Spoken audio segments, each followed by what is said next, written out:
Josué 23. Les dernières recommandations de Josué. Depuis longtemps, l'Éternel avait donné du repos à Israël, en le délivrant de tous les ennemis qui l'entouraient. Josué était vieux, avancé en âge.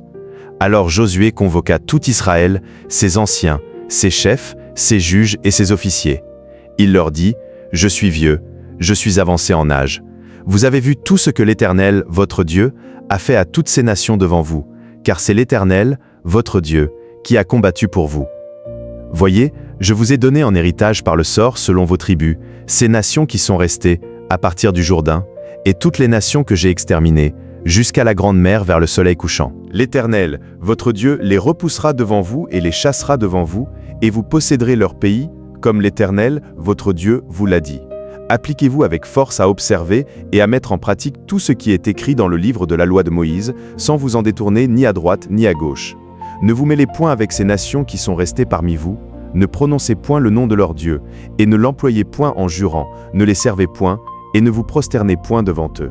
Mais attachez-vous à l'Éternel, votre Dieu, comme vous l'avez fait jusqu'à ce jour.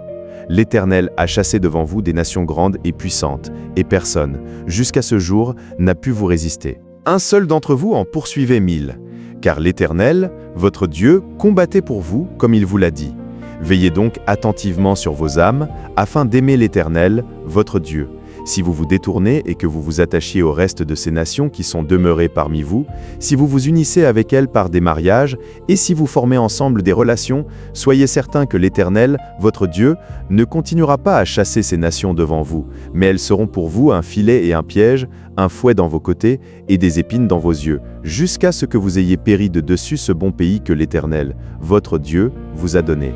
Voici, je m'en vais maintenant par le chemin de toute la terre. Reconnaissez de tout votre cœur et de toute votre âme qu'aucune de toutes les bonnes paroles prononcées sur vous par l'Éternel, votre Dieu, n'est restée sans effet, toutes se sont accomplies pour vous, aucune n'est restée sans effet. Et comme toutes les bonnes paroles que l'Éternel, votre Dieu, vous avez dites se sont accomplies pour vous, de même l'Éternel accomplira sur vous toutes les paroles mauvaises, jusqu'à ce qu'il vous ait détruit de dessus ce bon pays que l'Éternel, votre Dieu, vous a donné. Si vous transgressez l'alliance que l'Éternel, votre Dieu, vous a prescrite, et si vous allez servir d'autres dieux et vous prosterner devant eux, la colère de l'Éternel s'enflammera contre vous, et vous périrez promptement dans le bon pays qu'il vous a donné. En résumé, Josué exhorte le peuple à demeurer fidèle à Dieu. Méditons, la fidélité quotidienne est essentielle pour conserver les bénédictions de Dieu. Prions, garde mon cœur attaché à toi jusqu'à la fin de ma vie. Amen. Chers frères et sœurs, merci d'avoir partagé ce moment dans la parole de Dieu. Si cette méditation a apporté la paix dans ton cœur, tu peux soutenir cette mission en s'abonnant à Parole de Dieu au quotidien, afin de continuer ce voyage biblique avec nous chaque jour. N'hésite pas à partager cette vidéo autour de toi, pour que d'autres puissent eux aussi recevoir une parole d'espérance, de paix et de lumière. Que Dieu te bénisse abondamment, fortifie ta foi et accompagne chacun de tes pas. À très bientôt pour une nouvelle méditation sur Parole de Dieu au quotidien.